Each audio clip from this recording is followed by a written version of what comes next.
तुम्हीच बघा, अलिबाबा 40 चोर ही सुद्धा उपमा कमी पडल.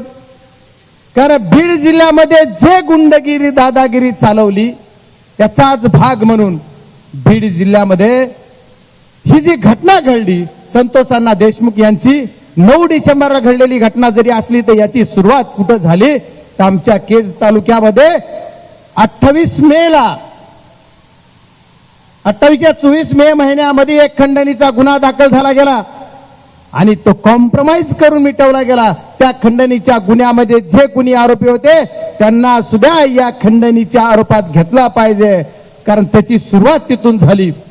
आणि याचा शेवट कुठं झालाय आज काजरने आमचे संतोष अण्णा देशमुख यांचा मर्डर केला, टॉर्चर करू मारलं गेलं. काय चूक होती? संतोष अण्णा देशमुख एका गावचं लोकप्रतिनिधी आहे, एका छोट्याशा आमच्या ग्रामीण भागाचा तो प्रमुख आहे. तो कोण्या पक्षाचा आहे कोण्या जातीचा आहे हा विषय नाही, तो या गावचा प्रमुख आहे.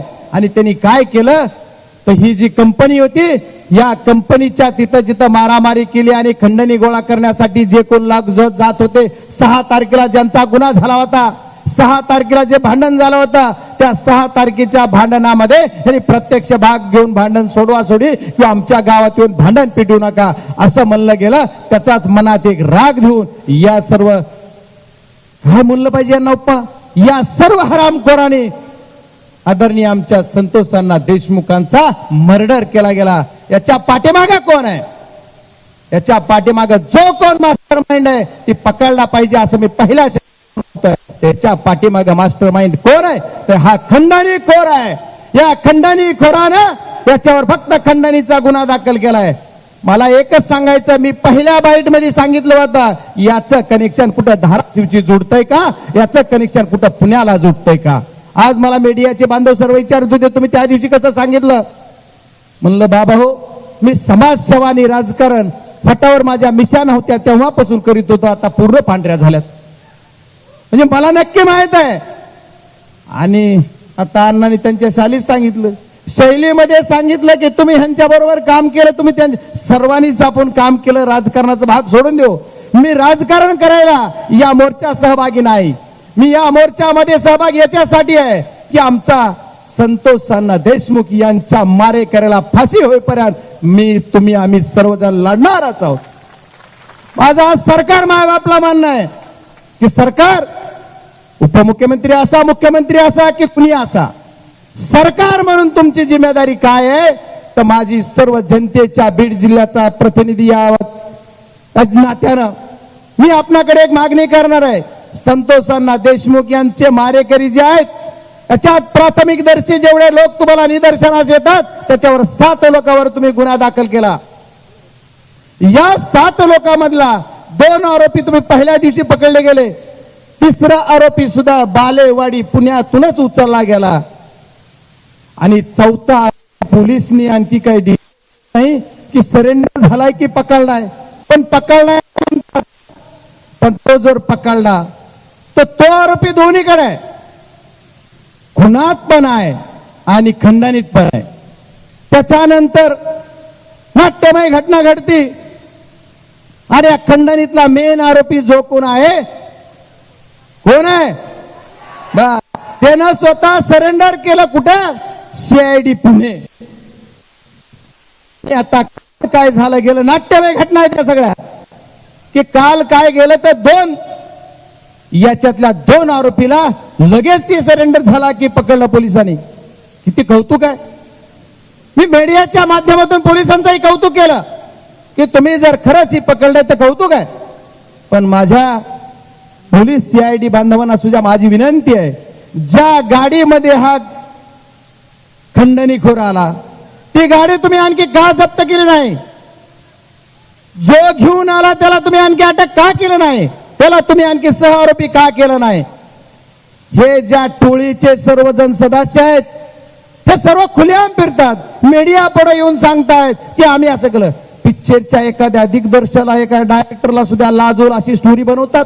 आमची अचानक भेट झाली.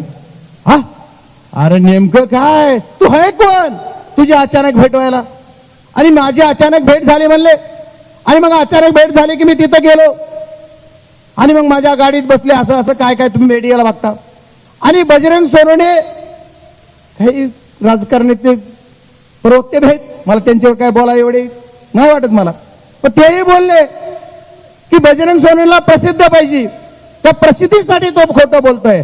आज ही मीडियाला आम्ही फोटो दाखवू शकतो की ज्या फोटोमध्ये मस्सा जोगला सुद्धा हा व्यक्ती दिसतोय आणि आम्ही मीडियाला दाखवलाय पण. आणि हाच व्यक्ती आज एबीपी माझाचा पत्रकार बंधू कोणतरी असाल, त्यांनी प्रश्न विचारलेत, तिथं मी बघितलंय की या गाडीत तुम्ही आले का, हा आरोपी आले का.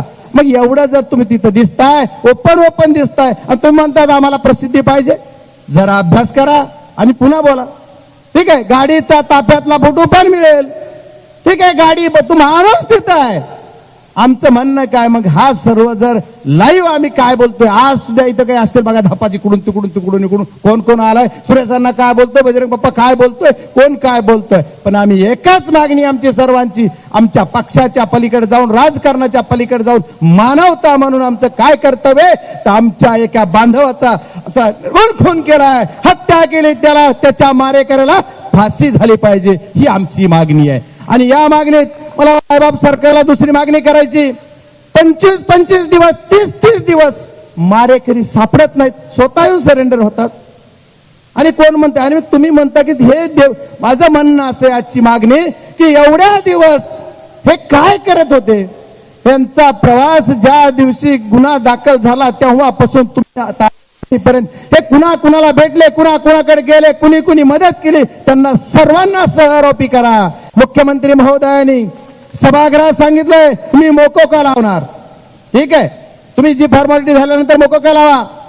सीआयडी कडे तपास द्या म्हणले, कुणी सीआयडी कडे दिली, आणि तुम्ही एसआयटी नेमणार म्हणलात, एसआयटी नेमली, तुमचं काय मुख्यमंत्री महोदय.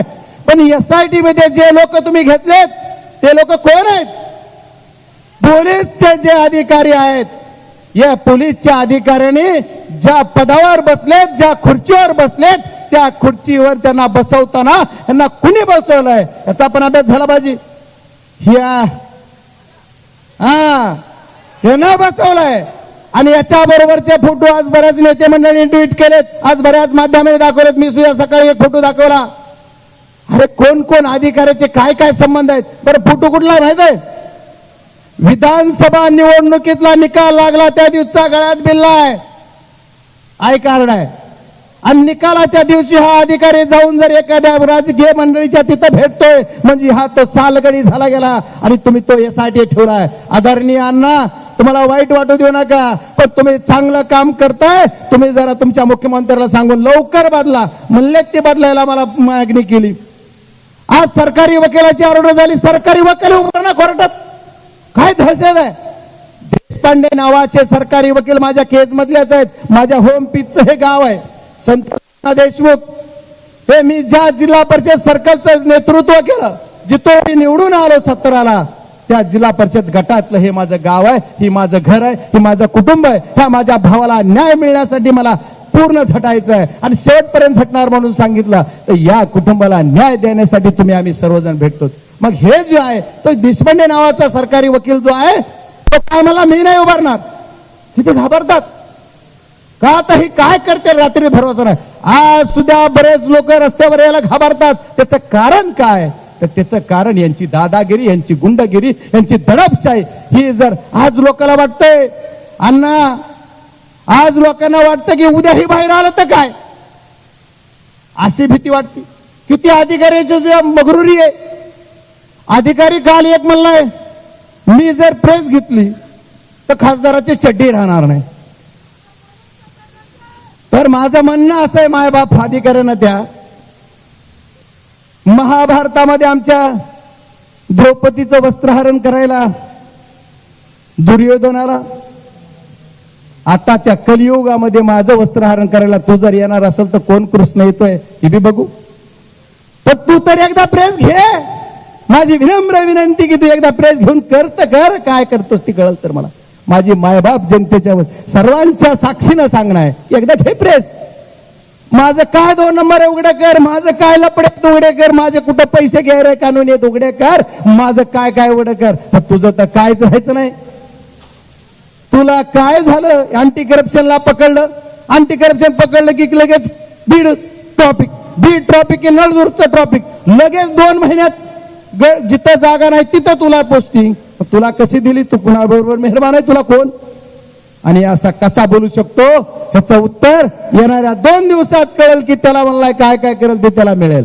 जाऊ द्या, तो विषय सोडायचा आहे, मला त्या विषयावर जायचं नाही. आपला मूळ उद्देश काय आहे? तर संतोष अण्णा देशमुख यांच्या आत्म्याला शांती मिळाली पाहिजे, त्याच्या मारेकऱ्याला पकडले पाहिजे, हे गँगवार संपले पाहिजेत. हा सामूहिक गुन्हा समजून मुख्यमंत्री महोदयाला माझी विनंती आपल्या सर्व वाहिन्याच्या माध्यमातून, मुख्यमंत्री महोदय, मला कुणाचं राजकारण करायचं नाही, मला कुठल्या एखाद्या मुख्यमंत्र्याला बोलायचं नाही. सरकार म्हणून तुमची जिम्मेदारी आहे, तर तुम्ही काय केलं पाहिजे? तर सरकार म्हणून एकच काम केलं पाहिजे, यांना सामूहिक सर्वजण जेवढे आले त्यांना सर्वांना तुम्ही ताब्यात घेतलं पाहिजे. परवा आमचे मंत्री महोदय म्हणले माझा काय संबंध, मी राजीनामा देणार. आता अण्णांनी लिस्ट दाखवली, किती नीतिमत्ता दाखवली. निलंगेकर साहेबापासून विलासराव देशमुख साहेब, आर पाटील साहेब असतील, तुमचे अशोकरावजी चव्हाण साहेब असतील, एवढ्याने फेकून दिला राजीनामा आणि चौकशीला सामोरे गेले. अहो, तुमच्या मंत्री महोदय, तुमच्या एखाद्या पीएचा जर व्हिडिओ उद्या बाहेर पैसे घेताना तर वाईट वाटू देऊ नका किंवा आश्चर्य वाटू देऊ नका. उगाच बोलत नाही. मग तुम्ही कसं मानता माझा कसं संबंध? तुम्ही पहिल्या दिवशी डिक्लेअर केलं हा माणूस माझ्याशी संबंधित आहे. किती निर्लज्जपणा.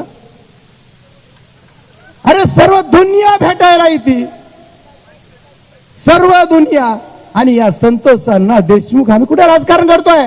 हे माझं एवढं कवळे मुलं आहेत लहान लहान, यांच्या डोक्यावरचं वडिलाचं छत्र गेलंय, आमच्या माऊलीच्या वडिलाचं पतीचं छत्र डोक्यावरून गेलंय, आणि तुम्ही सांत्वन पर भेट तरी दिली नाही. एवढी तरी तुमची संविधानता पाहिजे.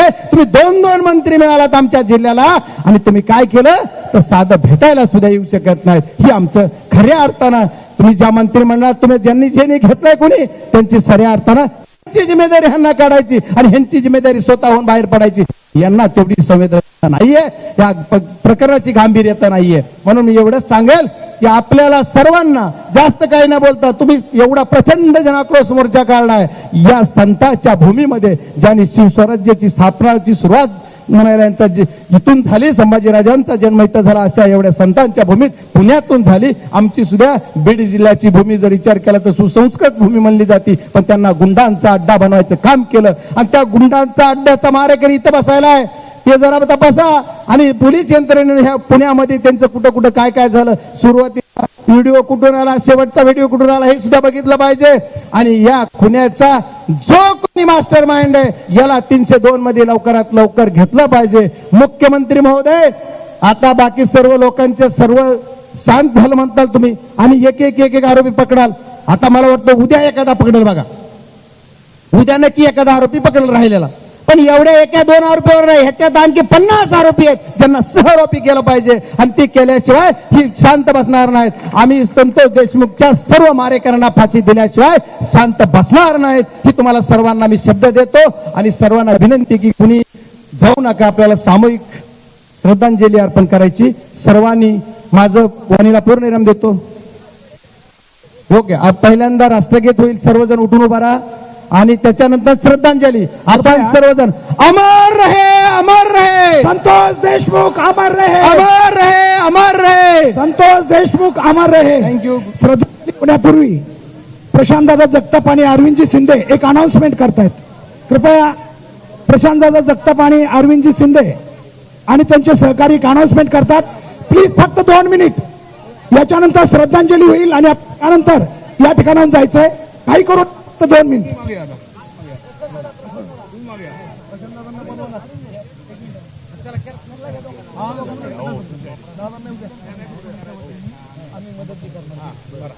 या दादा.